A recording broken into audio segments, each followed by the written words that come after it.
Muy buenas noches para todos, bienvenidos a Recta Final, primer programa de la segunda semana en esta carrera que nos lleva hasta la segunda vuelta electoral del próximo 24 de noviembre. Vamos a tener en un primer bloque el análisis de coyuntura que nos realiza el presidente de la consultora Factum, Oscar Botinelli, y luego toman la posta Maximiliano Borges y Álvaro Padrón, lo decíamos al cierre del informativo, con varios temas que tienen que ver también con lo electoral, naturalmente. La República Argentina está pasando por una coyuntura más clara que la nuestra, sin duda, porque Alberto Fernández fue electo el domingo antepasado presidente de la República Argentina, pero sin duda que hay un proceso de armado de un equipo de gobierno que tiene sus complejidades. Además, complejidades que seguramente se hagan más intensas con determinadas situaciones que se dan en el vecindario o en la región, como puede ser Chile, como puede ser también la situación de Brasil, la de Bolivia, que ha salido también el sistema político y la sociedad boliviana como confrontando, como golpeada, luego de la reelección de Evo Morales. Me vengo ya con Oscar, porque hay algunas cosas interesantes. Oscar, buenas noches, ¿cómo andás? Buenas noches. Hoy sentíamos con los compañeros que da la sensación de que Lacalle y Martínez, claro, están haciendo un trabajo casi de hormiga, porque, y esto con respeto, dicho con respeto y sin desmerecer a nadie, pero por ejemplo, hoy se reunieron con la gente del Partido Digital, que ni siquiera logró obtener representación parlamentaria, que tuvo una muy baja representación, una muy baja votación. Entonces uno se pregunta, tanto Martínez como Lacalle mantienen este tipo de reuniones por consideración y respeto a un sector que está tratando de ser una fuerza política, por minoritaria que sea, o porque en realidad están orejeando cartas y peleando voto a voto, centímetro a centímetro. Bueno, ¿qué tal? El Partido Digital sacó una cifra importante para ser un partido pequeño, pequeñísimo, 6.000 y pico votos. La mayoría de los partidos estos de muy menor porte tenían una votación exitosa con 2.000 votos, con miles. Claro. El Partido Digital es realmente muy, muy interesante. Y efectivamente, nadie sabe cómo va a ser el resultado. Es un resultado abierto, incierto, con probabilidades para ambas partes, sin duda mayor para Lacalle Pou, pero nadie sabe si esto termina en el tramo final, porque uno le gana por 10 puntos al otro, que puede pasar, o termina voto a voto.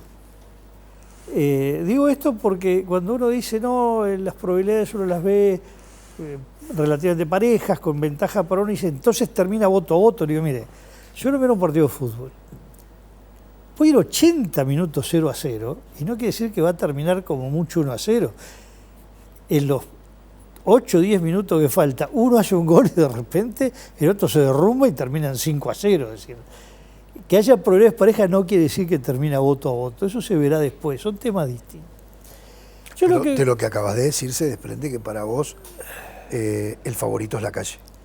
Bueno, yo digo que no hablo de favorito, porque entre otras cosas nunca me gustaron las carreras de caballo, que el favorito, el enemigo, y no me acuerdo cómo era la tercera categoría que se jugaba. Digo que en tren de probabilidades aparece con más probabilidades porque aparece con un respaldo inicial de 5 partidos políticos que sumados dan casi el 54% de los votos, y el Frente Amplio como inventario inicial tiene algo más del 39%, lo cual marca que en tren de probabilidades tiene más uno que el otro, dentro de un juego, repito, abierto e incierto. El tema es que los dos tienen que hacer las cosas bien, y no equivocarse.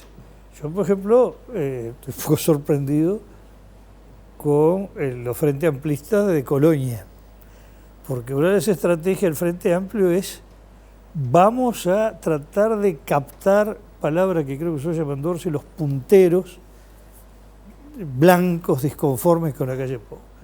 No hay ningún lado de mayor disconformidad con la calle Pou del Partido Nacional que en Colonia, la gente que votó a Carlos Moreira. Claro. Bueno, todos los días el Frente Amplio pide la destitución de Carlos Moreira. Es decir, está diciendo ustedes que están conformes con la calle Pou, vótenlo, no vayan a votar al Frente Amplio.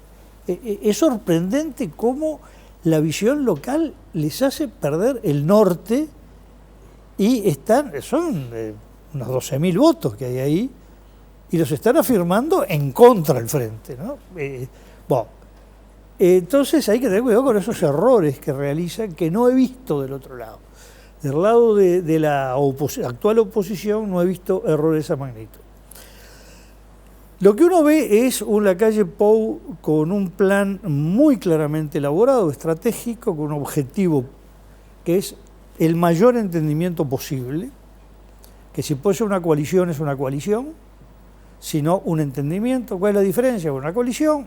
Técnicamente, cuando todos los socios están con su peso relativo, juntos, formando un gobierno, integrándolo, siendo corresponsables del gobierno. Y por supuesto el acuerdo para formar la coalición es una foto de todos, sentados en la misma mesa. Hoy por hoy, la forma que se está moviendo la calle Pou, que el juego le permite a él, no lo que él buscaría, es entendimientos parciales con cada partido. Y así fue como habló con el Partido Colorado, con el Partido Cabildo Abierto, con el Partido Independiente, con el Partido de la Gente, que son los partidos parlamentarios que conformarían este entendimiento, y ahora empieza con otros partidos, como bueno, lo que tú mencionas del Partido Digital. A ver, vos lo que estás haciendo ahí es, digamos que, aclarar la situación, porque me da la sensación de que la calle no lo ve así, porque el jueves dijo, y te lo quería preguntar, porque desde el lunes pasado que no te veo, y han pasado cosas. Tenemos 56 senadores, tenemos. Sí, 56 diputados. 56. Si fuera 56 senadores, acá hubo trampa, pues los senadores son 30. Perdón por la barbaridad que acabo de decir. Tenemos 56 senadores. En general, los dirigentes políticos antes de la elección creen que sacan 56 senadores, sí, que los llenan el Senado y todavía más. Pero dijo, tenemos 56 diputados y 17 senadores. Claro, él ve que tiene el problema es esto parte de un mensaje dado la misma noche de la elección de Ernesto Talvi, de Guido Manini Ríos, Pablo Mieres, Edgardo Novi, apoyamos a la calle Pou, por lo tanto, esto va a estar respaldado por todos nosotros, fue el mensaje de ellos. El tema es que ese respaldo puede ser un respaldo legislativo, un respaldo de gobierno o un cogobierno. Esto es lo que se define prácticamente en estas horas o estos días. Está el documento de consideración que elabora como, obviamente, pivot del juego Luis Lacalle Pou, y que ya el Partido Colorado por un lado, el Cabildo Abierto por otro, anunciaron que van a hacer contrapropuestas en algunos temas. De Cabildo Abierto no hay idea que van a contraproponer. Del Partido Colorado parecería que un tema en que tienen áreas de discrepancia tiene que ver con educación, por lo menos ya es muy claro. No nos olvidemos que Robert Silva es un hombre que viene desde la gestión de Germán Rama en el Codicen, de la reforma Rama, una reforma que más allá de las polémicas que hubo sobre todo con la izquierda o dentro de la izquierda, fue una reforma de muy fuerte defensa de la estructura estatal de la educación, de la enseñanza pública. Y el Partido Colorado tiene una visión, sobre todo los docentes vallistas, lo que refleja Robert Silva, muy firme en la defensa de la educación estatal como elemento central y de la participación de los docentes en la conducción de la enseñanza. Es decir, no se ve que Robert Silva fue elegido por los docentes en una de las dos plazas, y la propuesta del Partido Nacional es eliminar precisamente esa representación. Así que ahí, por ahora, es lo que uno ha identificado con claridad como puntos que requieren diálogo, negociación y ver qué entendimiento es posible. Vamos a recordar, para condimentar lo que acabas de decir, que la confrontación que hubo entre Rama y Luis Alberto Lacalle, después que Lacalle dejó la presidencia, por el tema del impuesto de primaria, que Rama estaba en contra de la exoneración de los padrones rurales del impuesto de primaria, incluso con algunos epítetos, ¿no? Porque Lacalle decía que a Rama le hacía falta barro en los zapatos y aquella cantidad de cosas que hicieron una dialéctica muy fuerte en aquel entonces, un impuesto que mantuvo fuera de su alcance a los padrones rurales hasta hace 2000, pocos años. Hasta la reforma tributaria. Hasta la reforma tributaria. Bueno, Germán Rama en general se caracterizaba por no tener discrepancias suaves. No, claro. Es decir, su estilo era un estilo confrontador, muy mesiánico, y sí, en aquel momento incluso recordemos que en los ataques a la reforma Rama estuvo, de un lado, sectores importantes de la izquierda, particularmente los sindicatos, hubo otros que participaron de la reforma Rama, pero del otro lado Ernesto Talvi fue uno de los grandes opositores en aquel momento a la reforma Rama, y también la concepción de Pablo da Silveira es muy diferente a la concepción de Rama.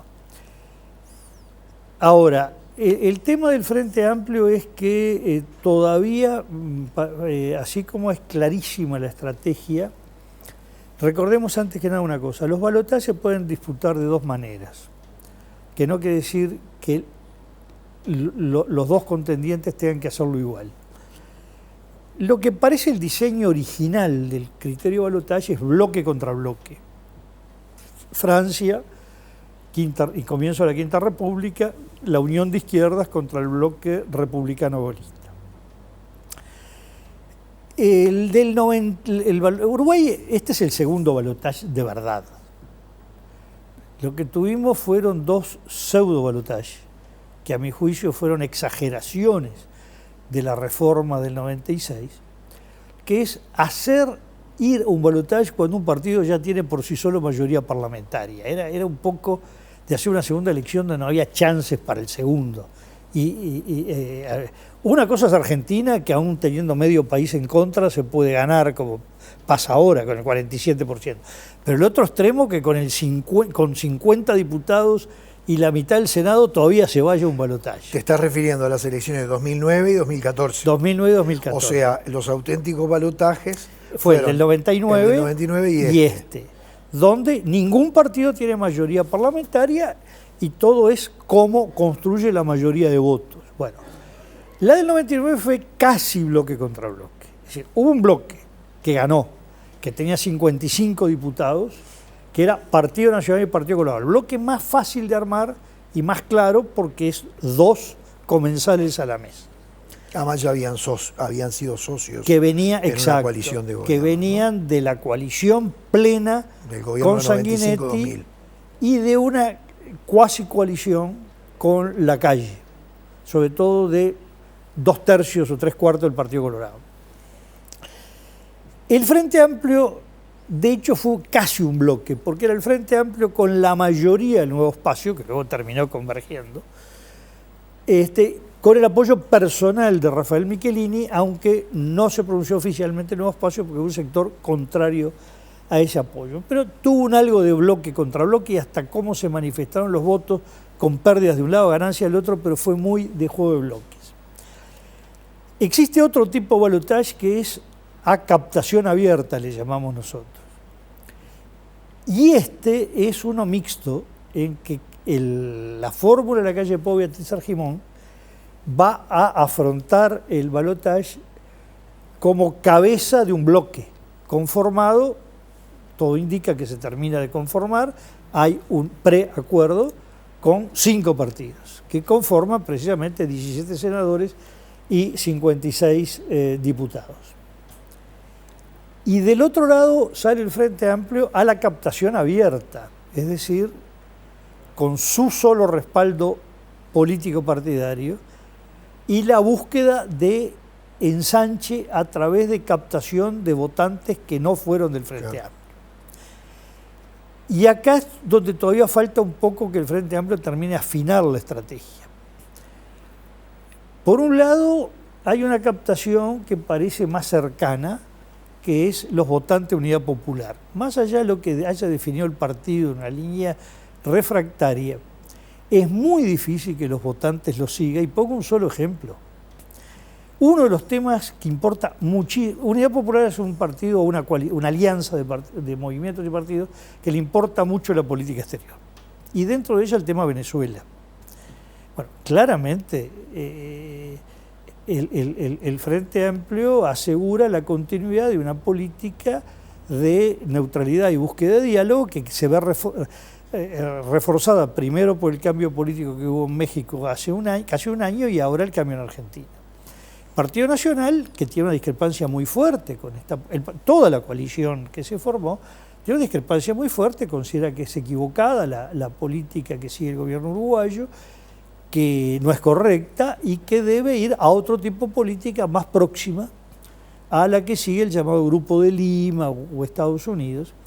Y por lo tanto la política exterior de Uruguay, que en general es bastante autónoma de los respaldos parlamentarios en la forma que se ha llegado más que nada en los últimos 15 años, bueno, el rumbo es claramente distinto. En la economía se puede discutir mucho, pero en la política exterior no.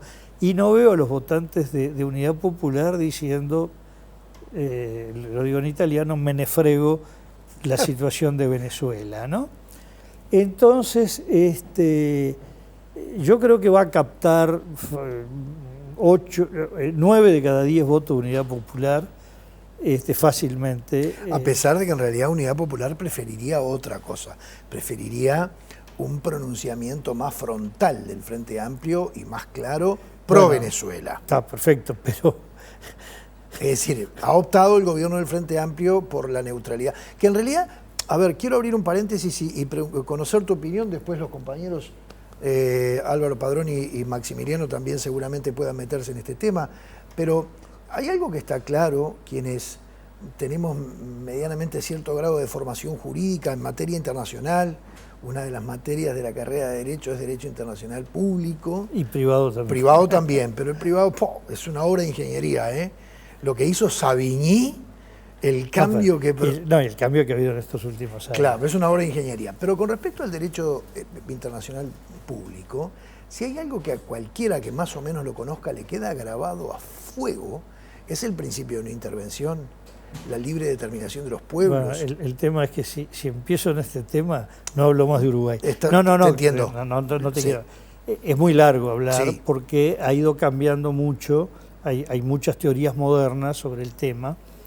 El tema, porque han entrado las llamadas cartas democráticas de la OEA, de UNASUR, del Mercosur. Entonces, da para desarrollar mucho, incluso qué quiere decir carta democrática. En uno habla de condiciones, en otro habla de interrupción democrática. Es decir, es un tema muy complicado. Entiendo esos instrumentos nuevos que han aparecido en los últimos años, claro, y lo comparto. No, y además, yo en realidad me hacía referencia puntualmente a la Constitución, a la Carta de Naciones Unidas, que tiene esos dos principios que son pilares fundamentales. Sí, y aquí en realidad tenemos un Estados Unidos amenazante permanentemente con la intervención por militar. Por eso, lo que pasa es que hay digamos, el mundo ha cambiado mucho en los conceptos de manejo de las relaciones internacionales.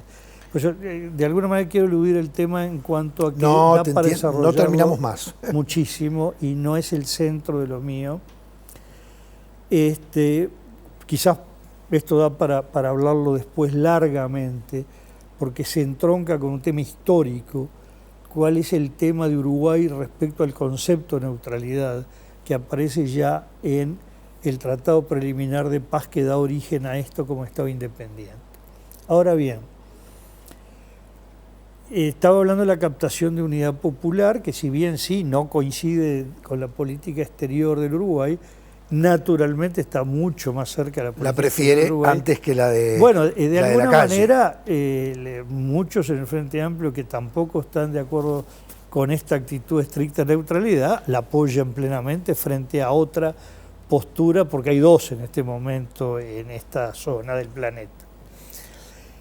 Respecto al Partido Ecologista Radical y Transigente, nos da la impresión, el ecologismo en el mundo se mueve entre una tendencia que sintoniza con izquierda y otra que no. Y más o menos daría la impresión que acá se va a dividir así en torno a 2/3, 1/3, donde bueno, hay un saldo neto a favor del frente de 1/3 de los votos del PERI. Partido Verde Animalista, lo que hemos visto, aparece dividido más o menos parejo, como que no va a haber diferencia. Ese es un área en la cual se puede decir que el Frente Amplio va a captar 1,5 puntos de repente, es decir, puede llevar del 39,5 al 41 el punto de inventario, el punto del piso de arranque. Y luego viene el juego más interesante, que es, bueno, el Frente Amplio parado frente a la oposición, a la coalición, y dice, bueno, yo te quito 1 punto y vale 2, tú bajas 1 y yo subo 1. Y ahí el enfoque del Frente Amplio está, por un lado, está claramente identificada la existencia de votos cabildantes, como se empieza a decir ahora, con origen de voto frente amplista y con rechazo a la calle Pou, que se puede estimar en 2,4% de todo el electorado. Y ahí el tema es que el Frente había arrancado, algunas figuras del Frente, al día siguiente de la elección, con cañonazos, misiles por tierra, mar y aire contra Manini, que era la peor estrategia para querer captar algún voto ahí. Y eso evidentemente quedó frenado y salió Mujica con el pragmatismo que le caracteriza. Jamás votaré el desafuero de Manini, ¿no? Mensaje directo a esos votantes, a los cuales no le puede decir hablar contra Manini, decir, bueno, una cosa que usted se haya ido del Frente Amplio hacia Manini, lo respetamos, otra cosa que además vote a la calle Pou. Ese es el juego del Frente. Otro sector es el Partido Colorado, donde el Frente tiene algunos puentes con partes del electorado colorado. Primero, un 2,7 de todo el electorado. Los números hay que tomarlos con pinzas, porque uno dice 2,7, parte de un estudio que tiene su margen de error, pero para trabajar un poquito, que tienen rechazo a la calle Pou y además tienen algunas proximidades a algunos temas del Frente, tipo laicidad, agenda de derechos, lo que se puede llamar liberalismo cultural o de valores, que le da un puente frente a otras distancias que tiene, obviamente. Entonces, bueno, el tema es trabajar ahí, y ahí el Frente Amplio encuentra en el tema educación, por lo menos, si no es un túnel, por lo menos un agujerito, donde tratar de poner la caña a pescar, claro, a ver claro, si pesca tiburón o mojarrita, ¿no? Pero, claro, entonces ahí tiene dos nichos que sumados son el 5% del electorado, y también aparece gente del Partido Independiente cuya distancia a la calle Pou es mucho mayor que la que puede expresar la dirigencia de su partido, y lo mismo el Partido de la Gente. Sumado todo da unos 6 puntos porcentuales que, bueno, le hablo, restados a la coalición y sumados al Frente Amplio, la diferencia la achica muchísimo. Claro, esto es cuando se hacen los planes donde yo pongo los tanques acá, cañoneo acá, sí, y el otro se rinde. Sí, pero primero tenés que lograr que avancen, ¿no? Si los juegos navales en la mesa los gana siempre el que juega mejor. Claro. Pero acabas de marcar 2 puntos, 2 errores capaz que tácticos en vez de estratégicos, más o menos, vos dirás. Uno es con respecto a Moreira, sí, y otro es con respecto a Manini. Bueno, a Manini parece que ya le pasaron esponja. Mujica. Bueno, no, el Frente en general, ya no habla más nadie de Manini. Pero te quiero hacer una pregunta, una opinión técnica, si se quiere, como cientista político que sos y como docente universitario, porque viste las diferencias que hay con respecto a las interpretaciones de la Constitución, a partir de qué momento un legislador tiene fuero, si es cuando es electo, sí, si es cuando es proclamado, si es cuando asume, bueno, y ahí hay diferencias. ¿Cuál es tu...? No, a ver... ¿De qué escuela sos vos? No, el tema es muy delicado por el siguiente. La Constitución es muy claro del momento de ser elegido, la duda cuándo es elegido, y la calidad de elegido es en el momento que lo proclamó la Corte Electoral. O sea, descartás el momento de la asunción. No, eso ya... Eso está descartado. No, porque la Constitución es clarísima que es desde su elección. Dice, la duda es si la elección es el día de la votación, claro, o el día de la proclamación de la Corte Electoral. En realidad uno diría lo siguiente, el punto de vista procesal, técnico, específico, el Poder Judicial no tiene por qué tener presunción de quien fue elegido para nada, hasta que no hay un acto formal de la Corte Electoral proclamándolo. Desde el punto de vista práctico, el Poder Judicial no puede decir que todavía no logró aterrizar el viaje desde Marte y que no sabe que fue elegido senador, y hacer un acto judicial que quedaría un poco desajustado, ¿no? Es decir, yo creo que la tesis de decir, yo lo diría de esta manera, existe presunción efectiva de que fue elegido.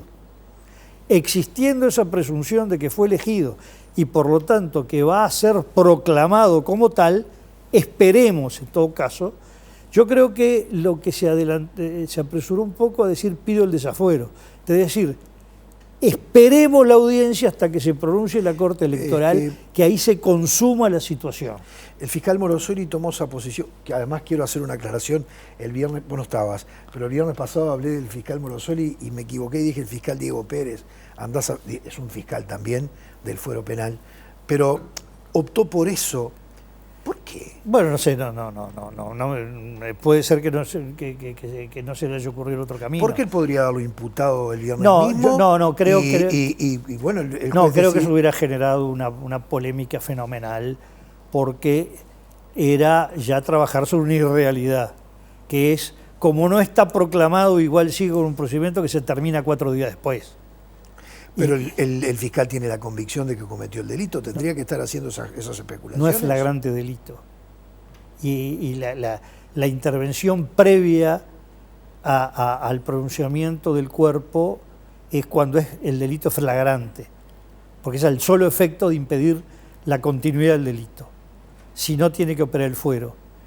Y el considerar que el fuero no existe por 4 días, cuando a los 4 días se va a interrumpir todo lo que inicie, me parece que fue una medida prudente desde el punto de vista de preservar al Poder Judicial de exceso de contaminación política.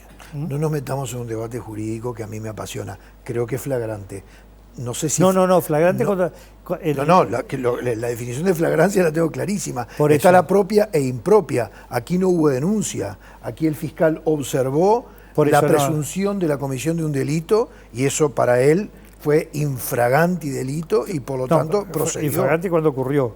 Sí, ¿no? Claro. Bueno, está, pero lo que interrumpe el fuero, para cesar la fragancia. Sí, exacto. Es como una intervención estrictamente puntual. Incluso la interpretación normal, que salvo que sea un acto instantáneo de tipo violento que hay que frenar, igual no se interviene, ¿no? El fuero como algo sagrado en la división de poderes, ¿no? Ahora, volviendo a esto,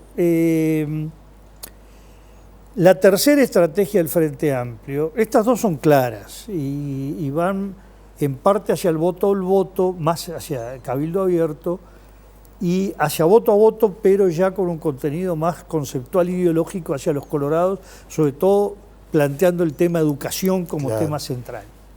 Ahí hay que ver qué consigue el Partido Colorado, qué responde el Partido Nacional, cómo se hace el acuerdo, qué es lo que más favorece o menos favorecería el Frente Amplio en esta pelea. Por ejemplo, si el acuerdo es perfecto, no se va a tocar la representación docente, ya empezar a hablar de los contenidos de la enseñanza más abstracto que esto concreto. Y lo tercero es una tercera línea estratégica del Frente Amplio hacia la coalición, que es lo que marqué sobre Colonia, que es el tema de, buscar disconformidades de chacra, localidad por localidad, ¿no? Tú que perdiste la alcaldía por la gente de la calle Pou, ir a esos juegos, pero que a veces funcionan, ¿no? O dicho más conceptualmente, hay un sector de gente que mantiene como diferencias importantes con todo lo que representa la calle Pou, que podría sentirse atraída a no votarlo, ¿no? Por lo menos de votar en blanco. Es verdad que ahí tiene sus dificultades esa estrategia, porque es darle a optar a alguien entre la disconformidad y de no votar a su partido, al cual ve con grandes chances de ganar. No es lo mismo. Claro. La disconformidad de alguien que tiene grandes chances de perder, porque bueno, ahí es más libre el abrirse del partido, claro, ¿no? Pero bueno, son las estrategias del Frente Amplio que yo diría no son disparatadas, no es que uno dice, mire lo que se le ocurrió. El tema es qué éxito tiene. Y acá viene un tema para mí central de la estrategia del Frente, es el siguiente. Al inicio, inmediatamente terminada la elección, se dijo por algunos, no importa cómo, quién es qué, aquí se eligen personas y no partidos. Y ahí el tema es, bueno, veo que tenés una gran discrepancia. Hiciste hasta un ruido para manifestar. No, fue accidental. Fue accidental. El tema es, ¿qué quiere decir que se eligen personas? ¿Que es una selección de personal? A ver, ¿quién es más hábil para manejar la política exterior, los diplomáticos, los militares? ¿O es más que de personas, de proyectos? Porque si es de personas, bueno, hay que ver, cuidado, quién tiene más captación en la visión de cuál es la persona más adecuada para el cargo, independientemente de las ideas. Porque a veces muchos pueden pensar, para mí, que tiene más condiciones, es Perico. Pero las ideas de Perico no me gustan nada y voto a este otro que no me gusta, que no lo veo tan hábil. Entonces, hay que tener cuidado en esos planteos. Si se cree que la persona, por su capacidad, tiene un desnivel sobre el otro, y cuidado que alguien no lo vea al revés, porque el alguien es que se va votante por votante. Y si no es más la confrontación de proyectos, lo que va ligado también a un tema es, ¿el Frente Amplio tiene un candidato en solitario o va a tratar de hacer sin una coalición, pero lo que hace la calle Pou, que detrás suyo presenta no solo las figuras de todo su partido, sino a Talvi, a Sanguinetti, a Manini Ríos, a Mieres, a Novik y Peña? ¿Y el Frente Amplio es Daniel Martínez solo o el Frente Amplio refuerza la figura presidencial con un expresidente de la República que ha revelado que tiene un caudal nada menor de votos detrás suyo? A un ex vicepresidente y actual ministro de Economía que ha revalidado una adhesión como para obtener votos, y figuras emergentes, Mario Vergara, Oscar Andrade, algunas que retornan con mucho peso político como Enrique Rubio, electo senador, 2 senadores, su grupo, Carolina Cose. Es decir, ¿cuál va a ser el juego del Frente, no? Incluso cómo va a confrontar el papel estelar que está cumpliendo un hombre de la capacidad, la trayectoria de Pablo da Silveira, que además tiene un modelo muy claro de proyecto educativo, si la confronta, por ejemplo, con otra figura del mismo porte, de la otra visión, de la Universidad de la República, por ejemplo, de la educación pública y laica, ¿no? Es decir, ahí iría el Frente más a confrontar proyecto con proyecto, con elenco contra elenco.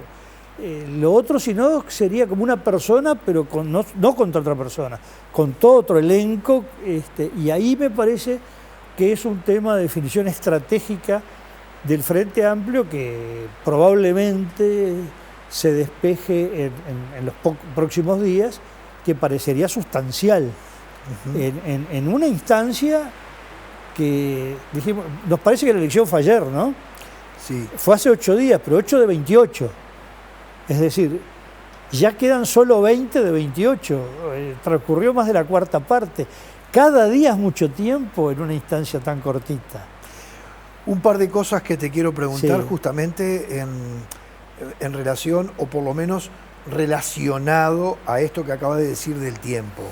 Por ejemplo, se les ve naturalmente con actividades muy intensas a cualquiera de los dos o a cualquiera de las dos fórmulas, entre reuniones, trazados de estrategia. Y, por ejemplo, parece ser el tema del debate, está pendiente y es obligatorio. En este momento, tanto la Corte Electoral como la Asociación de la Prensa del Uruguay está trabajando sobre el tema, pero no se le ha visto a ninguno de los dos candidatos ni a sus entornos demasiado preocupados u ocupados por el tema del debate, algo que tanta importancia se le dio hace algún tiempo. Bueno, ¿qué pensás de esto? Yo te diría lo siguiente: si el gran problema que tuvieran hoy estratégico los dos candidatos fuera el Frente Amplio, que tienen todo resuelto. Es decir, precisamente no están tan ocupados por el debate porque cada uno, más que cada candidato, cada espacio, cada bloque, están ocupados en su gran armado, en definir su estrategia. El caso de la coalición es muy importante, el armado del acuerdo, del contenido y la forma, ¿no? Estoy hablando yo de la foto o del pacto firmado por separado, que son dos modelos, porque esto no es nada menor, ¿eh? La foto tiene un problema, que cuando se junta gente muy distinta, le da al votante diciendo, no, pero en esa foto hay algo que no me gusta. Eso es una debilidad electoral. Pero el problema es que la foto tiene otra contrapartida. Bueno, estos están haciendo el acuerdo juntos, sacándose la foto, van a gobernar juntos largo tiempo. Me da estabilidad y solidez. El otro, sí, se ponen de acuerdo en el documento, pero ¿por qué no se pueden juntar? Lo mandan por telegrama, ¿no? Entonces, está el pro y el contra de lo uno y lo otro. Sin ninguna duda, un mensaje de solidez y de estabilidad, de repente hay otras formas que no sea la foto, es muy importante para la coalición, porque siempre la duda de una coalición es si eso es estable, ¿no? Claro. Entonces, del otro lado, un partido per se es estable. El problema, pero no tiene mayoría parlamentaria. La respuesta es, pero se puede construir después, lo que tampoco es un disparate, porque en Uruguay, salvo la coalición del balotaje de Valle, las otras se construyeron a posteriori de la elección. Después que Sanguinetti es elegido presidente por segunda vez, construye con el Partido Nacional una muy sólida coalición, donde hubo carteras clave como Relaciones Exteriores y Defensa Nacional en manos del segundo partido, del Partido Nacional, y no en manos del partido del presidente. Entonces, acá también son señales. ¿Qué solidez va a haber en el próximo gobierno? Y son mensajes que las dos partes es muy importante que la digan. Por eso digo, el debate pasa a una instancia cuando ya se terminaron los diseños estratégicos, se terminaron los armados y ya arrancó la campaña, y entonces el debate, claro, pasa a ser un punto central de esa campaña que ya está en desarrollo. Bien. Por último, ¿escuchaste a Daniel Martínez el jueves, una transmisión que hizo en directo a través de las redes sociales, a través de su cuenta en las redes sociales? Vi unos resúmenes. Porque si hay algo que no es Daniel Martínez, es un tipo agresivo. Me refiero en las formas. Ahora estoy hablando de las formas, no estoy hablando del fondo. Y sin embargo, lo noté agresivo, por lo tanto lo noté fingido. Estoy opinando yo, me gustaría conocer la tuya, que es la que realmente importa acá. Por orden. Incluso apelando a un recurso que no tiene profundidad. A mi juicio no tiene profundidad. Decir, me asusta pensar en que va a haber el apellido de la calle va a estar de nuevo en el gobierno. Sí, a ver, por orden. Primero, cada cual tiene sus habilidades y lo que considera que estudia y no estudia. La lectura de mensajes no es mi... Mensajes, estoy refiriendo a los mensajes en WhatsApp. La decodificación de discursos no es mi fuerte. El tema es desde que existen los balotajes, por lo menos desde que empezó en competencias electorales muy importantes, vale decir 1919, siempre viene la discusión si es por la afirmativa o por la negativa la campaña, o cuánto de cada uno, ¿no? Hay un dicho cuando hay dos vueltas que dice la primera se vota a favor y la segunda en contra. Puede ser. Más bien yo creo que en la segunda vuelta hay gente que vota a favor y otra que vota en contra. Así, por lo tanto, el que vota Partido Nacional y Frente Amplio va a votar a favor. Y los otros, bueno, hay que ver si votan a favor o en contra, depende. Y el tema, esto que hice no es una introducción porque sí, porque depende de lo que tú respondas, qué respuesta veas a eso, es si debo hablar por la negativa o por la positiva. Claro. Si creo que la gente vota a favor de, tengo que hablar por lo propositivo. Si creo que la gente vota en contra, tengo que decir por qué se oponga al otro, ¿no? El otro tema es el grado de agresividad. Yo creo que ese es un tema que en Uruguay debe medirse mucho, ¿eh? Yo me acuerdo de un debate de Jorge Valle, de aquella serie de debates que hizo en el 99, que a uno de los contendientes virtualmente lo destrozó. Y un amigo mío caribeño me dice, si esto hubiera ocurrido en el Caribe, este destrozado ya no competía en política nunca más.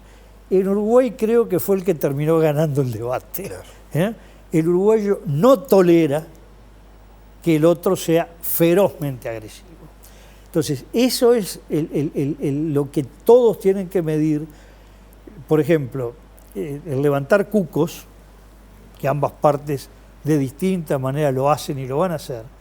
El tema es cuánto tiene sugerido, cuánto tiene de dicho suavemente y cuánto tiene de una agresividad que le pueda resultar intolerable al destinatario de ese mensaje, que es el que está dudando, porque el que está firme no le importa ningún mensaje. El tema, el que está dudando, dice, al diablo, yo no quiero que cambien las cosas, quiero que sí, que haya estabilidad. Y entonces, ¿cuánto la agresividad lo lleva al boomerang? A decir, este agresivo, ¿no? Y cuánto la agresividad es un poco necesario para que sea entendible. ¿Y vos notás en la dirigencia en general del Frente Amplio agresividad? No, creo que eso se va a terminar definiendo en el Frente, como en la coalición, más creo que va a quedar definido más por las tácticas que por la estrategia. Claro. Sí. En los dos lados uno ve que hay ataques, y por otro lado que tienen conciencia de que hay límites a esos ataques y que, por ejemplo, hay que tener cuidado, caso el debate, cuando se puede ser muy eficiente en el ataque y el resumen que el que está dudando diga, pero ¿y qué va a hacer este? Yo sé lo que critica el otro, pero me falta la propuesta. Es decir, el juego es entre proponer y descalificar bien, no lo digo en términos peyorativos, sino lo que va a hacer no sirve, es un punto de equilibrio. Digo, la verdad que el buen manejo de una campaña electoral binaria, como se llama, en que compiten dos, en un país extremadamente complicado como el Uruguay, porque el uruguayo es extremadamente complicado, en que le gustan los tonos justos, que no sea demasiado agudo, demasiado grave, pero además que no rechine con la nota anterior. Bueno, es todo un arte. Sí. Sí, y escuchándote lo comparo con cosas que tienen que ver con las relaciones humanas, ¿no? Alguien decía hace algún tiempo, si querés conquistar a una mujer que está, y esto dicho con todo cariño, con todo respeto, ¿no? Que está en malas relaciones con su actual pareja, no vengas a hablarle mal del hombre con el cual se está por divorciar o por separar. Al contrario, ofrecele cosas vos. No podés venir a decirle, este tipo te hizo mal, este tipo te hizo daño, lo tenés que dejar y tenés que venir conmigo. Da la sensación. Son reflexiones que la gente hace basada en las relaciones humanas. Siguiendo tu reflexión y quitándole el tinte machista, pues después al revés. Sí. Puede ser la mujer hacia el hombre. Tenés razón. Y hagamos equidad de género. Bueno, pero también a veces, en esa mala relación de pareja que tiene alguien, puede buscar un paño de lágrimas en donde estar volcando ese dolor o esa bronca acumulada y el jugar de espejo el otro para poder reflejar ese enojo y esa bronca. Y eso también puede pasar en la campaña electoral, ¿no? Usted está enojado con este gobierno, Bueno, yo no es que esté atacando, digo, sí, tiene razón para estar enojado. Pero llega el momento de decir, bueno, ¿pero qué propone en lugar? Exacto. O a la inversa, ¿no? Exacto. Usted estuvo enojado con lo que hubo antes, bueno, ¿y cómo va a seguir usted? Exacto. Además de seguir enojado con lo de antes. Ahí me parece que están los puntos delicados del tema, ¿no? Gracias, la seguimos, tenemos todavía un tirón. Bueno, largo. Sí, podemos ir hasta fin de año, pero el 24 de noviembre es importante Exacto. hacer un alto en el cambio. Bueno, señores, hacemos la pausa. Gracias a Maximiliano y a Álvaro que nos dieron más tiempo del habitual para que Óscar pudiera profundizar con el análisis. La pausa y sigue recta final ya con el encare internacional.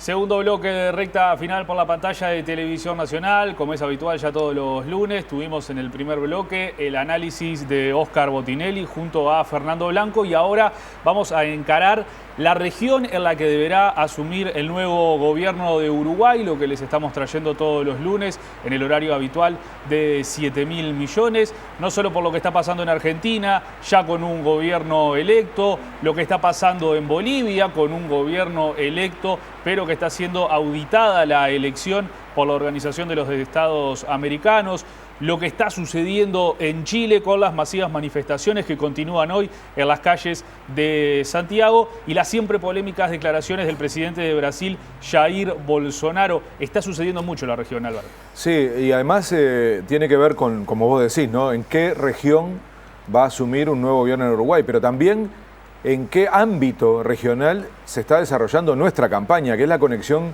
que siempre queremos hacer con recta final. ¿Cuánto influye la política internacional en la campaña? Claro, Argentina el lunes pasado se llevó toda nuestra atención, aunque tocamos Bolivia, y como vos decís, Bolivia está muy complicado, pero hoy es inevitable hablar de Chile porque está en nuestra campaña, está presente, está la referencia chilena, está esa imagen de que Chile y Uruguay son los dos países especiales en América Latina, y está el efecto Brasil, que hace mucho que no tocamos, hoy lo vamos apenas a mirar desde la perspectiva del personaje que es Bolsonaro, y bueno, también vamos a intentar pensar un poquito qué otras cosas pasan en el mundo que refieren a nuestra elección, que también explica de alguna manera por qué nuestra lógica de pensar 7.000 millones dentro de recta final. Nosotros siempre lo que hacemos es mirar desde Uruguay lo que sucede afuera, pero hoy en este bloque los vamos a invitar a ver cómo desde afuera nos ven en Uruguay, sobre todo lo que fue las elecciones del pasado 27 de octubre. Vamos a compartir con ustedes algunos portales que reflejaban lo que estaba pasando en Uruguay. Por ejemplo, Clarín de Argentina decía: presidenciales, elecciones en Uruguay, el Frente Amplio y el Partido Nacional van a segunda vuelta. Esto era, ni bien se conocían los primeros resultados, ilustrado con una foto de simpatizantes de la 609. Después tenemos esta siguiente noticia, que es de página 12, también de Argentina, donde dice: la derecha se une en Uruguay. La calle Pou parte con ventaja gracias al apoyo de Talvi y del general retirado. También dice que la coalición para el balotaje incluye al ultraconservador Manini Ríos. Así ven la alianza de la oposición en Argentina. En Brasil, Globo, elecciones presidenciales en Uruguay, será decidida en segunda vuelta. Daniel Martínez, del partido de gobierno Frente Amplio, de izquierda, y Luis Lacalle Pou, de centro derecha, se verán en la segunda vuelta el 24 de noviembre. Esto decía Globo en Brasil. La izquierda contra la centro derecha enfrentados en segunda vuelta. El País de España también hablaba de Uruguay.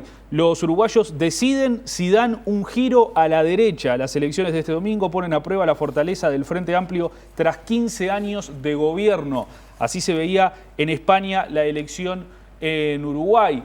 En otro de los portales, Al Jazeera: los 14 años de gobierno de izquierda se enfrentan a un desafío en las elecciones clave que se celebran en medio de una economía estancada y un aumento en el crimen, decía el portal en inglés de la agencia Al Jazeera. Sputnik, una de las agencias rusas, elecciones en Argentina y en Uruguay. Remarcaban que las elecciones se daban en el mismo día, con una fuerte polarización. Este domingo los comicios en Argentina y Uruguay dejaron diferentes resultados. Mientras el candidato peronista Alberto Fernández triunfó en las presidenciales de su país, en Uruguay habrá segunda vuelta entre el oficialismo y el opositor Partido Nacional. Así hablaba de nuestras elecciones Sputnik en Rusia. En Alemania, la Deutsche Welle. Frente Amplio venció pero irá a balotaje.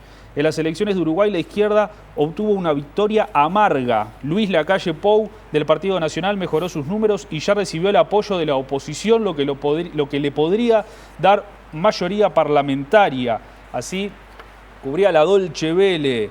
Una más, BBC de Londres. Uruguay se irá a segunda vuelta en las elecciones más disputadas en 15 años. Y hablan de los dos candidatos a enfrentarse en el balotaje, Daniel Martínez y Luis Lacalle Pou. Pero los medios también hablaron de lo que fue el plebiscito Vivir Sin Miedo, RT, la agencia rusa. Uruguay dice no a sacar a los militares a las calles y endurecer las penas de prisión. También hablaba de la reforma Vivir Sin Miedo, Telesur, con esta portada: Uruguay vota en contra de la reforma constitucional. Estos son algunos de los portales, cómo cubrían la elección en Uruguay, distintas miradas, algunos que hablan de la debilidad del Frente Amplio, que hablan de la economía, que hablan de la seguridad, otros portales que ven al Frente Amplio como el partido de izquierda y al Partido Nacional como el de centro-derecha, distintas miradas en el mundo sobre lo que sucedió en nuestro país y que se va a definir el próximo 24 de noviembre, Álvaro. Sí, tenemos que entender que es importante que en el mundo se hable de la elección uruguaya. Hay dos características que yo creo que en este caso nos ponen en un lugar un poco relativo. Nos tocó a los dos, a vos y a mí, que nos llamaran algunos de estos medios, sí, para intentar que se hiciera desde acá una interpretación, porque cuesta mucho desde lejos hilar fino, entonces buscan en general periodistas o analistas del propio país, y bueno, 7.000 millones sigue siendo de los pocos programas de política internacional, periodísticos de política internacional que hay en Uruguay. ¿Qué pasaba? Dos características. Una, estaba la elección de Argentina, claro, que además de ser más importante en tamaño y por la crisis que está pasando Argentina y por ser noticia de hace tiempo a raíz del préstamo del fondo, pero fundamentalmente porque se definía algo, y de hecho se definió, hubo decisión de quién va a ser presidente en Argentina. Entonces, primer aspecto, teníamos a Argentina tapando un poco esa exclusividad de noticia en Uruguay que no era tal. Lo segundo es esto: acá no supieron, y lo vemos en cada una de las notas que tú decías, decir con claridad un foco temático.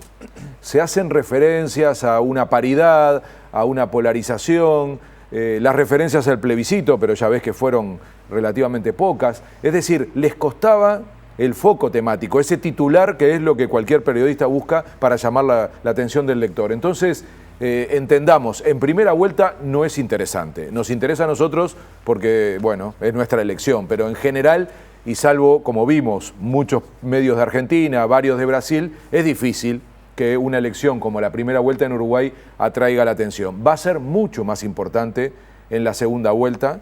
Nos vamos a quedar solos prácticamente en términos electorales. Ya no queda Bolivia, más allá de los líos, no va a quedar Argentina, que sigue con líos, pero digamos, la noticia en términos electorales va a ser Uruguay, y ahí sí va a haber mucha más cobertura en cantidad y sobre todo en la profundidad. Siempre teniendo claro, y con la conexión de recta final, que la política internacional entra por el lado programático, que está pendiente.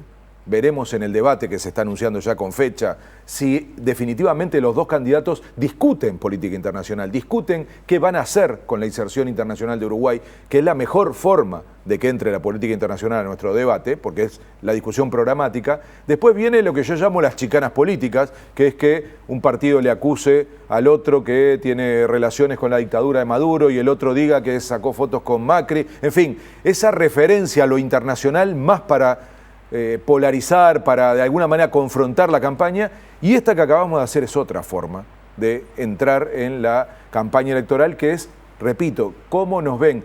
Y, insisto, démosle un poco de bolilla a eso, porque el mundo mira a Uruguay, y ahora que vamos a hablar en un minuto de Chile, como el último oasis. Muchas de las referencias que se hacían en Chile, que el propio Piñera decía, somos un oasis en América Latina. Bueno, parece que el oasis está quedando en estas tierras, esta sensación de estabilidad política, estabilidad social y estabilidad económica. Después se puede discutir cualquier cosa en la campaña electoral en términos de qué cambiar, pero está clarísimo que comparado con la región, estas tres características hacen a Uruguay diferente, y la mayoría de las, digamos, entrevistas que se hacían en el exterior, de los artículos y demás, marcaban eso: la historia política de Uruguay, la estabilidad, el diálogo, el tipo de discusión que se da aquí, la estabilidad de los partidos. Por eso la novedad viene más bien por esta expresión nueva de un partido más de ultraderecha como es Cabildo Abierto. Entonces ahí sí aparece, y muchos periodistas terminaban usando ese gancho como algo atractivo en sus artículos, pero es muy importante que nos sigan viendo como un lugar que, en vez de ser noticia por problemas, sea noticia por algo tan importante y que hay que festejar como una elección. Bien, Álvaro, veremos si ese oasis, gane quien gane, puede seguir ahí con una región que está tan encendida. Por eso ya en breve vamos a estar hablando de Chile. Esa es la pregunta clave. Vamos a hacer una breve pausa y ya profundizamos en lo que está sucediendo en Chile. Siguen las movilizaciones contra el gobierno de Sebastián Piñera.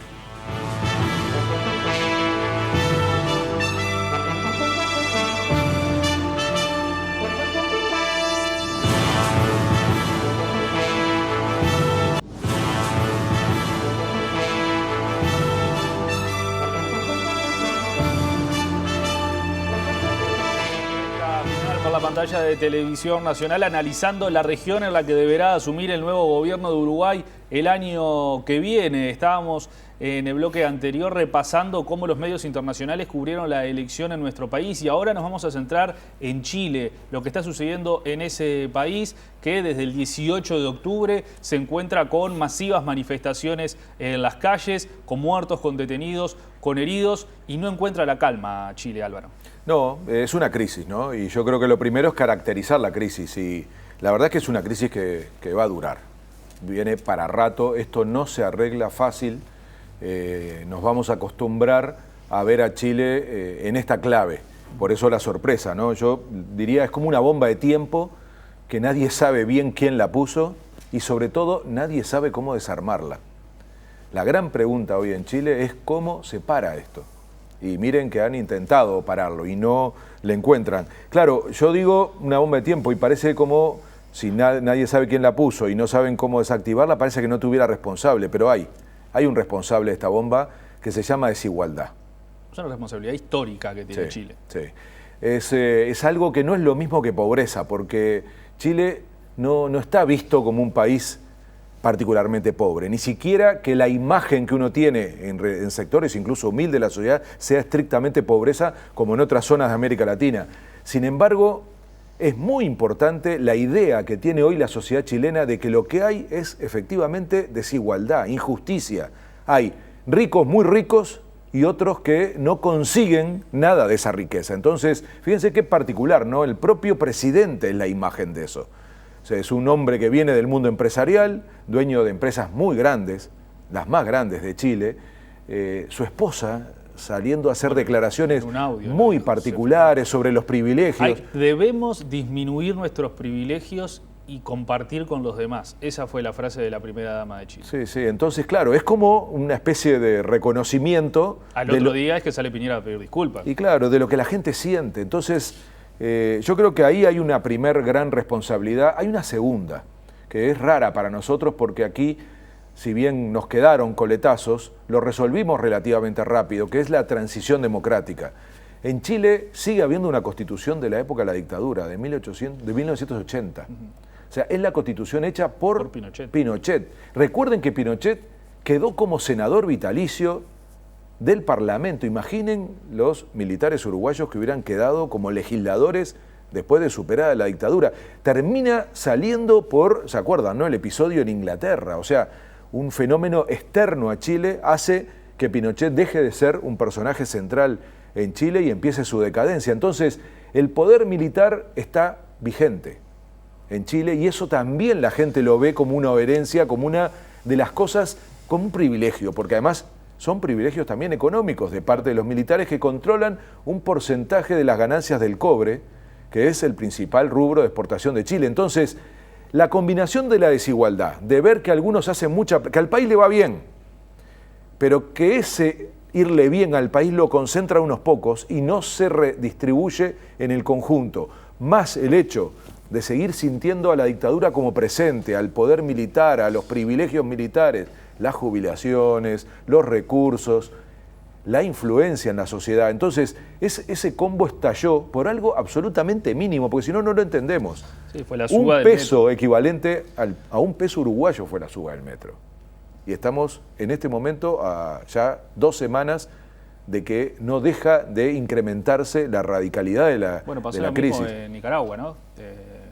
Cuando la reforma jubilatoria, que fue lo que el estallido, pero en realidad los reclamos eran otros. Sabés que quiero ir después a la comparación con 4 países, pero en esto de la desigualdad, uno puede decir que queda una imagen abstracta, ¿no? Quiero dar algunos datos. Sí. Es el país, junto con Brasil y México, con mayor concentración de la riqueza. Repito, no es pobreza, hay pobreza, pero lo que rompe más los ojos en Chile es que algunos se benefician mucho de ese crecimiento chileno que siempre se puso como modelo. El 50% de los jubilados, o sea, la mitad de los jubilados chilenos cobran menos de $200. O sea, 8.000 pesos. La mitad. Solo el 7% de las y los trabajadores tienen negociación colectiva. Para el resto, definen las patronales. O sea, hay una ruptura del equilibrio en la relación laboral.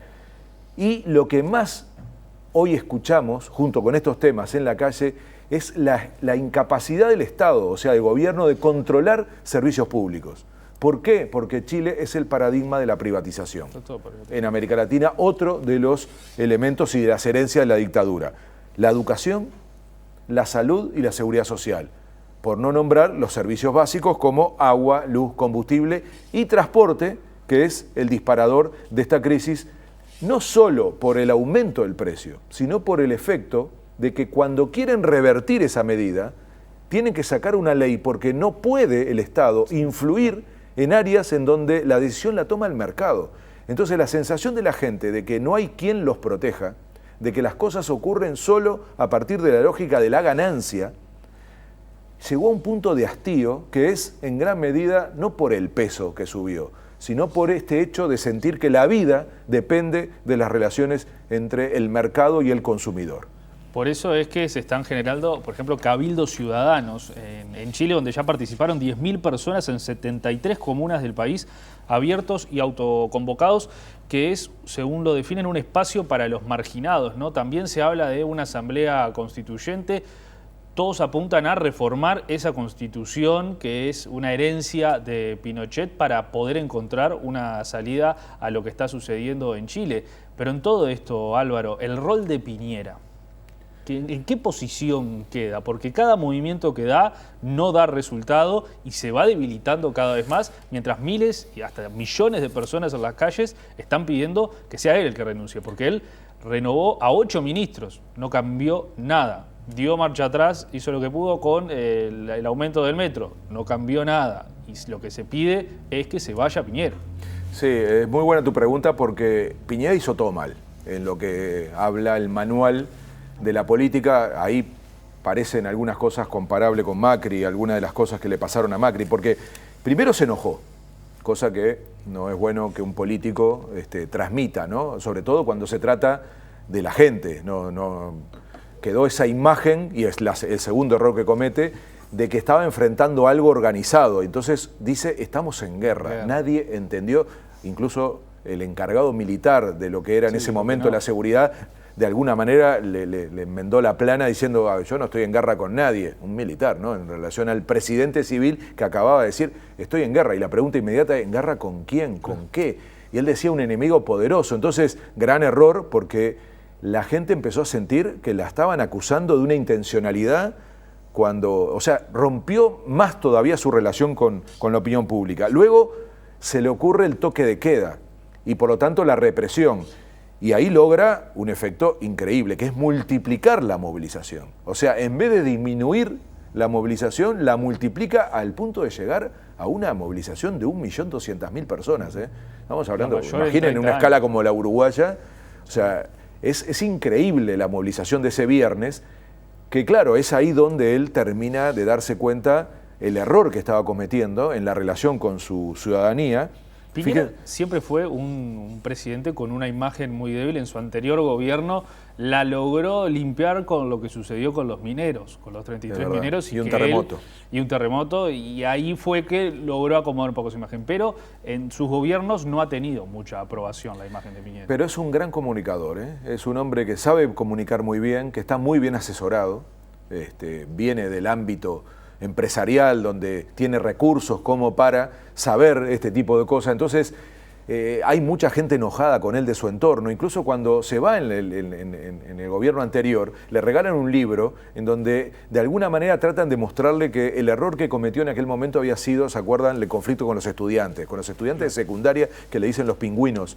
En Chile son adolescentes, ¿no? O sea, se compró el lío con niños.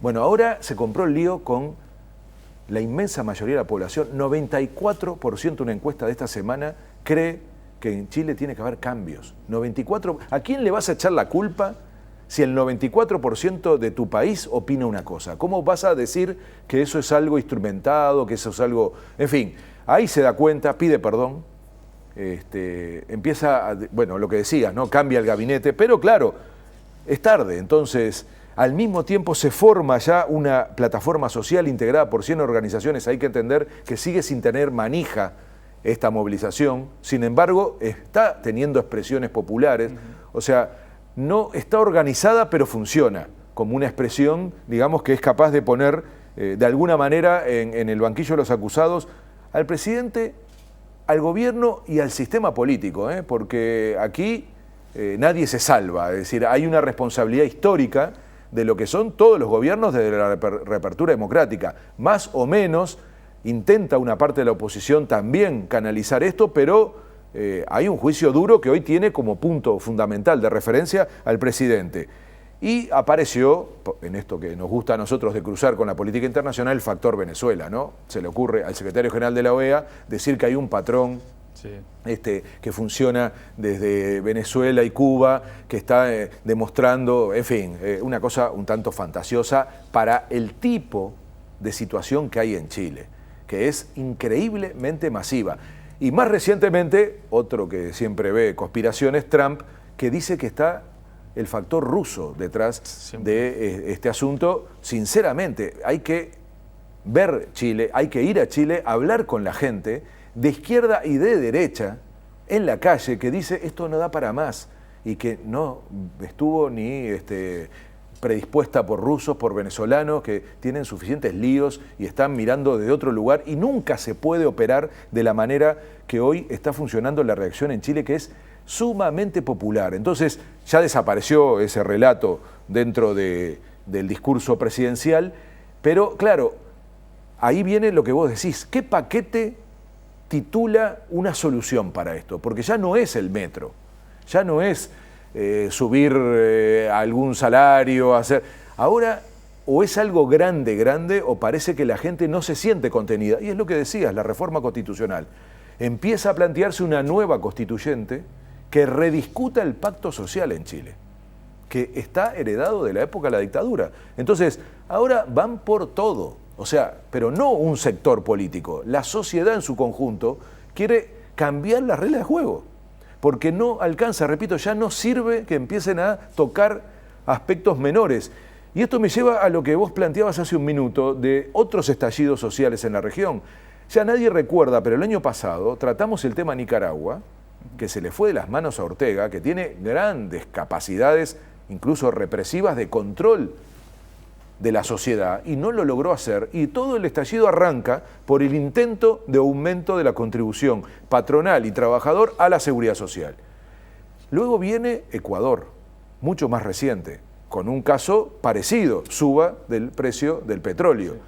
Salta Chile, pero Argentina fue parecido. ¿Y cuál es mi hilo conductor? Estos presidentes primero le dicen a la gente que no se puede, que la economía no permite aumentar salario, mejorar las jubilaciones, bajar las tarifas, que no se puede. Muchos casos incluso recurren, por ejemplo, en dos, al Fondo Monetario, Argentina y Ecuador, diciendo necesitamos plata. Y eso conlleva un ajuste. Pero miren qué cosa particular. Resulta que no se podía, todas esas mejoras que pide la población, pero luego de que hay una movilización, un estallido social, aparecen las soluciones. Porque lo hizo Ortega, sacó el aumento de las jubilaciones, empezó a ofrecer otras cosas, lo hace Lenín Moreno en Ecuador, lo hace Macri al otro día, las PASO, ¿se acuerdan? Se enoja y a los 2 días presenta un paquete para, él dice, el 70% de la población. Y ahora lo hace Piñera. Y uno se pregunta, ¿por qué no lo hicieron antes? ¿Por qué esperan a un estallido? Porque después la gente pierde confianza. Pierde confianza en el sistema político, pierde confianza en los partidos y termina perdiendo confianza en la democracia. Entonces, este proceso lo podemos atar a estos 4 casos porque empieza a ser como una especie de modelo o tipo de reacción de la sociedad que frente a un episodio aparentemente menor, estalla. Y luego va por mucho más. Y termina apareciendo una cosa muy rara, que es gobiernos que decían que no a un montón de cosas que tenían que ver con beneficios y decían no se puede porque la economía no da, y finalmente termina siendo la gente la que lo conquista a través de la movilización. Ya en otro programa, para no irnos más lejos, también veremos cómo esto a nivel mundial está funcionando, porque cayó el presidente del Líbano, porque también está pasando en Hong Kong, porque está pasando en Cataluña, es un fenómeno que se está dando en varios puntos del mundo. Pero vamos a ver a continuación los costos que le ha generado esto a Chile, porque el presidente Sebastián Piñera anunció que se canceló el Foro de Cooperación Económico Asia-Pacífico y la Conferencia de Naciones Unidas para el Cambio Climático. Uno era en noviembre y el otro era en diciembre. Esto decía Piñera. Nuestro gobierno, y con profundo dolor, porque este es un dolor para Chile, ha resuelto no realizar la cumbre de APEC, que estaba programada para el mes de noviembre, y tampoco la cumbre de la COP, que estaba programada para el mes de diciembre. Sentimos y lamentamos profundamente los problemas y los inconvenientes que esta decisión va a significar tanto para la PEC como para la COP. Pero como presidente de todos los chilenos, tengo siempre que poner los problemas, los intereses de los chilenos, sus necesidades, sus anhelos y sus esperanzas, primeros en la fila. Esta ha sido una decisión muy difícil, una decisión que nos causa mucho dolor, porque entendemos perfectamente la importancia que significa la PEC y la COP para Chile y para el mundo. Pero en esto hemos basado nuestra decisión en un sabio principio de sentido común. Cuando un padre tiene problemas, siempre tiene que privilegiar a su familia con respecto a otras opciones. Igual, un presidente siempre tiene que poner por delante a sus propios compatriotas por encima de cualquier otra consideración. Por esa razón, hemos comunicado e informado a las autoridades internacionales que corresponde esta difícil y dolorosa decisión que como presidente de Chile he tenido que tomar. Muchas gracias.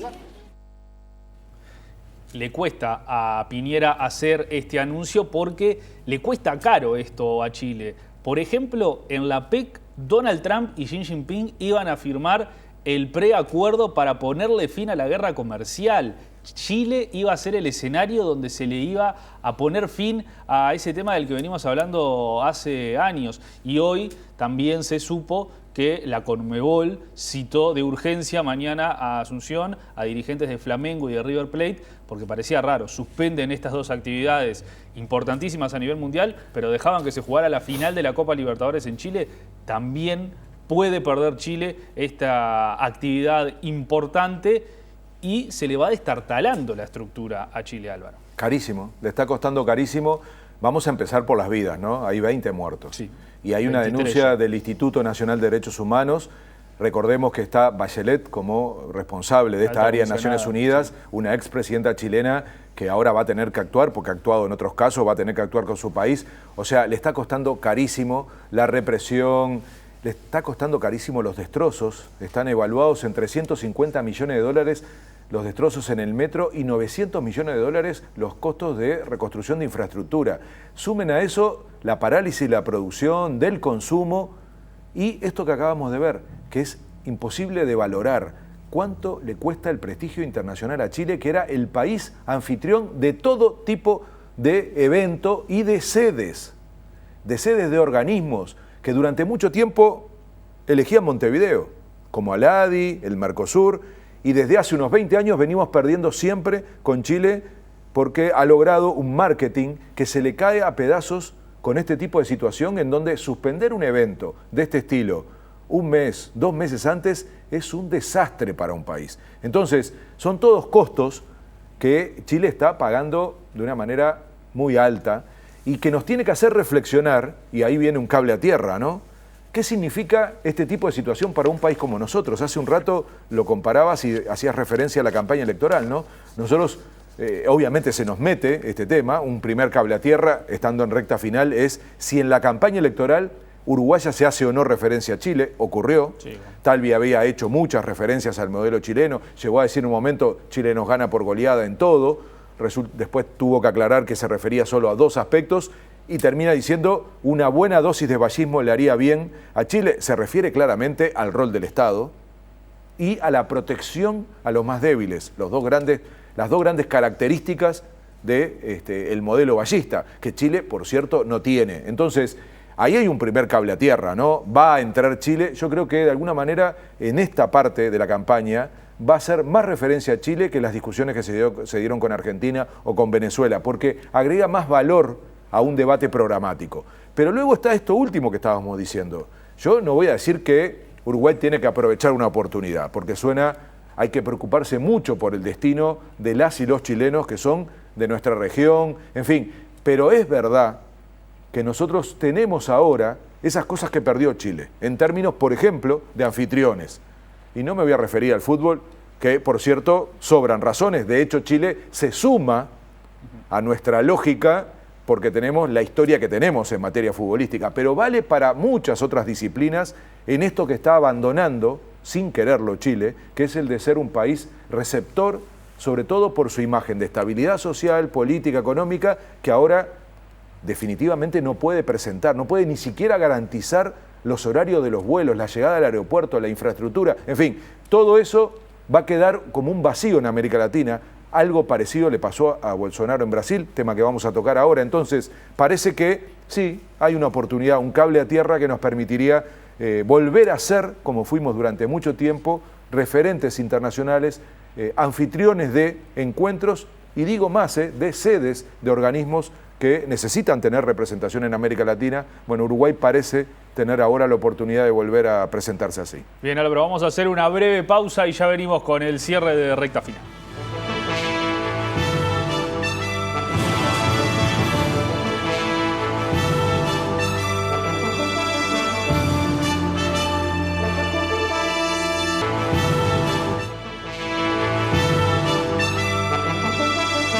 En el cierre de recta final hemos hablado en estos programas de Argentina, de Bolivia, de Chile, de lo que está sucediendo en la región y no podemos dejar fuera a Brasil, que cumplió 1 año con Jair Bolsonaro en el poder, que entró en la campaña electoral de Uruguay mostrándose inclinado hacia una victoria de Luis Lacalle Pou, que luego Lacalle Pou se encargó de pedirle a Bolsonaro que no se meta a la campaña electoral de Uruguay, que vinculado con Argentina, dijo que los argentinos eligieron mal y que no va a ir a la asunción de Alberto Fernández. Es un personaje polémico y fuerte que tenemos en la región, así que hoy, Álvaro, vamos a cerrar hablando un poco de Bolsonaro, de quien ya tendremos más tiempo para hablar en los próximos programas. Sí, sobre todo el próximo programa tratar de entrar en la situación de Brasil, ¿no? Que hace tiempo no la tocamos y que es muy importante para nosotros. Pero claro, Bolsonaro en sí ya es una noticia, es un personaje y como vos decís,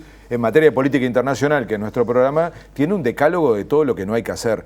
Pero estamos hablando además del país que tiene la Cancillería más profesional de América Latina, que es Itamaraty.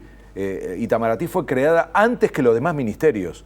Entonces, es como la escuela de la diplomacia en América Latina y no dejan de sorprenderse y de no saber qué hacer con Bolsonaro, porque nombraste los casos más recientes, pero Bolsonaro arranca a una semana de su elección yendo al Foro Económico de Davos, donde se reúnen los ricos. Le habían adjudicado 15 minutos, habla 6 y se va. Y quedaron todos esperando que dijera algo más. Es decir, de ahí en adelante han sido uno tras otro despropósitos en materia de política internacional. Ahora, Bolsonaro siempre fue Bolsonaro. Este Bolsonaro que está ahora en la campaña fue este mismo Bolsonaro y los brasileros lo votaron y es el presidente democráticamente electo de Brasil. Absolutamente. El problema es que Brasil es un peso pesado internacional y requiere de un presidente que dé el tono. Entonces, ese es el problema.